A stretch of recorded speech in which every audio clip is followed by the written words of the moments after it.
Greetings, fellow amateur radio operators, and even those that would like to be amateur radio operators. Tony here, WB5ZDD, and we're going to be talking about more satellite radio stuff. Got to turn the radio down. Didn't plan that out very well, did I? Anyway, so I don't have anything super exciting to report yet, but I think it's important that I record the progress as I'm making it.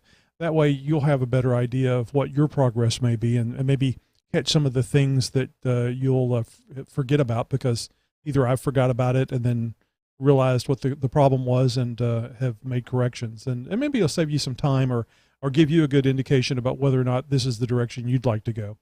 So since the last video, when I got the Yaesu G5500 and got it set up and did a little test with it, very impressed with it and the iGate Mini SAT controller.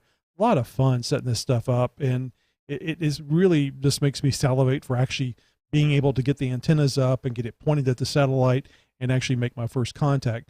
And to that end, what I've done is I've made a purchase for the to get it the 70 centimeter part of the antenna system that I need. And you can see that on the screen right there. I got that from, ordered it from DX Engineering. I did not see a great wealth of places to order the M2 antennas from. And certainly DX Engineering is a good company, and I've seen them online. I know people that have dealt with them. I think this is the first time I've actually ordered anything from them. But for a lot of years, I haven't been doing much with amateur radio, largely due to being in a HOA environment and being restricted on things that I could do. So I ordered this, and let's see if I get the right screen here. Along with this, I measured the distance between the edge of the eave, including the rain gutter, and the concrete, or I should say brick wall on the back of my house, and it was right around 22, 23 inches. So I ordered this a mask wall mount to actually attach the mask at the base to the side of the house. And the wife's absolutely going to hate it, I know. But, you know, I'd rather have, especially, you know, $700 worth of antennas and $750 worth of rotor well attached to the side of my house. So the plan is, and I don't have any pictures for this, so you'll have to look, see it mentally. The plan is to get 2-inch, 10 feet of 2-inch galvanized pipe, plumbing pipe, because it's kind of thick wall, and it's pretty substantial. At least it was in the past when I've used it. So I've got that. I'm getting 2 pieces of that, and the plan is to take to cut off about 5 foot or 4 foot of one of those galvanized pipes, and hammer it into the ground at least a foot, perhaps 2 feet. It just really depends on how hard the ground is, and then use a coupler to screw the other pipe into it. Now, I think what this will do is it'll take that 10 feet of pipe and make it at the top of it about 12, 13, 15 feet long, which should be just about long enough for me to stand on the roof and then be able to get to that area easily. And looking at the inner diameter and the outer diameter of the 1.5-inch galvanized pipe, I have calculated that it will fit nicely inside of the 2-inch pipe. So it also being strong, probably stronger than the 2-inch diameter pipe, I will slide that inside the 2-inch pipe, and then I will drill a hole. I'm going to try to keep the hole small so that it doesn't create too much of a weak point and actually break and, you know, fall over.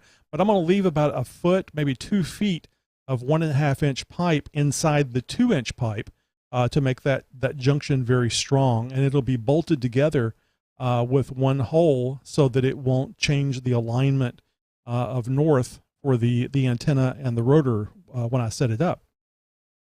So with it in the ground and with these very nice mounts from Ron, I will be able to, I think it'll be a very solid connection.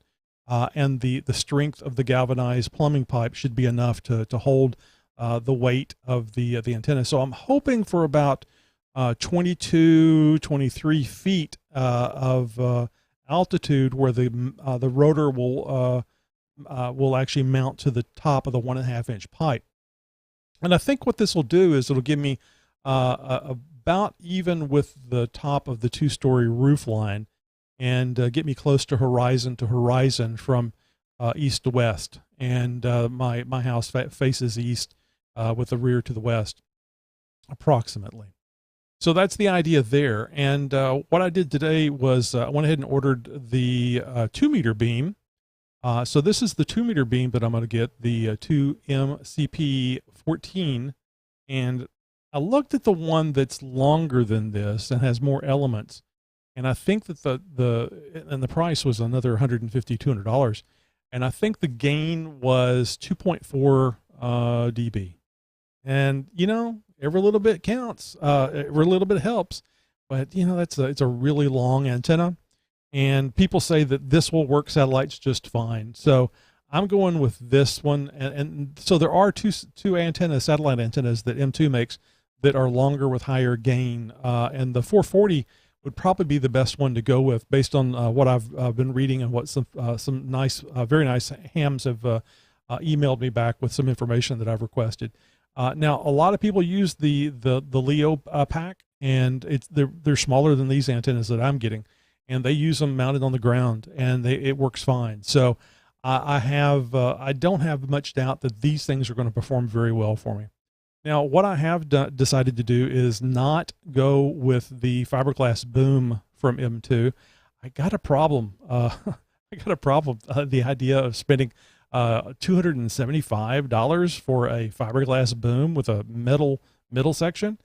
I did some looking, some reading around, and apparently if you mount the antennas at a 45-degree angle to the boom, the cross boom, then your elements aren't in line with the metal cross boom, and it will work just fine with marginal, if any, kind of loss. So I'll be using a 10-foot piece of 2-inch conduit, electrical conduit, which should be plenty strong enough for these antennas, and probably more so than what the fiberglass would be. In fact, I read something about the M2 fiberglass cross boom actually breaking and causing, you know, damage to an antenna. I think it was the 2-meter antenna that physically fell and impacted the ground. And boy, I don't want nothing like that happening. Now, I don't know what the age of the boom was. I don't know any details of it other than that it broke. And I don't think that the electrical conduit's going to break. It may rust and break, but that'll be a few years down the road. So that's where I am for now. I've got these antennas on order. The 70 centimeter antenna will be here Wednesday of next week. So this is January 1st. So it's scheduled to be here on the 6th, I believe it said. The mount, the RON mount, is going to be here tomorrow, and I have ordered the pipe, all the pipe that I need from Home Depot, and I'm having it delivered. I just didn't feel comfortable driving around with a bunch of pipe on top of my Jeep, so I'm paying the extra bucks, and I hate it. You know, if I don't want to spend $275 for a fiberglass boom, why would I want to spend $80 for having stuff delivered? But that's what I'm doing anyway. So at least it's not $275. So anyway, that stuff will show up tomorrow. So I'll start playing around with the conduit and the galvanized pipe. Everything I read says that the 1.5 inch will fit with like a 1/10 of an inch clearance on the 2-inch galvanized pipe, but you know, got to test it. So it'll be here tomorrow. I'll see what that looks like, and I will be. I'm not gonna the coupling. I actually got a coupling, a 2-inch coupling, so I can couple the short piece of the galvanized pipe that I'm going to hammer in the ground, so I can screw it into the longer piece that's going to sit on top of it. And I know that is not a good solid connection as far as nothing that you want. Like if you wanted the 60-foot pole and you get 6 10-foot sections and these little couplers, that coupler is not strong enough to hold all the side loading. But since the coupler is going to be low and in between the two mounts, the Ron mounts that I'm going to have attached to the side of my house, I feel comfortable that those mounts are going to handle the side loading. So that's my theory. I'm kind of sticking with it for now. We'll see what happens. It's all an adventure.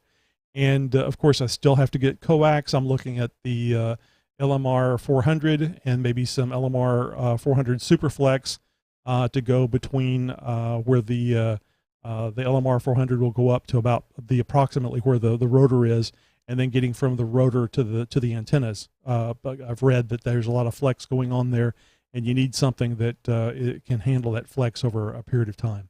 So that'll be the next thing. I do have some 5 conductor wire that I got from Amazon. I don't have any information in front of it about it in front of me right this second, but it is not rotor cable, and it is solid core. So it may be problematic, but some folks on Facebook, amateur radio operators on Facebook, recommended this, so I'm certainly going to give it a try. And if the antenna, the pole, the mast setup that I'm going to use works the way I think it will not be that difficult to make changes as necessary, because I can pull a bolt out of the 2-inch mask and then lower the 1.5-inch mask down inside of it till it gets right there where I can work on stuff. I don't know how much room I'll have with the antenna elements, especially like on the 2-meter antenna. I don't think that the 440 will be a problem, but you do it, you learn, and you see what you have to do. There's always a possibility I can just put a clamp on the pipe and then clamp it and hold it in place if there's a clearance issue. Just as long as I can get to all the stuff, that's what will be important to me. All right, that's it for now. I want to say 73, and hopefully you're learning as you go. And if you've already done this, and I'm making some wildly crazy errors, please feel free to let me know. I don't mind. I'm not an expert at this. I'm learning as I go, and that was one of the reasons why I wanted to do these videos, is so that you could learn while I learn. Anyway, Happy New Year, and I'll see you the next time we go to do another live video or post up another video here on the WB5ZDD YouTube channel.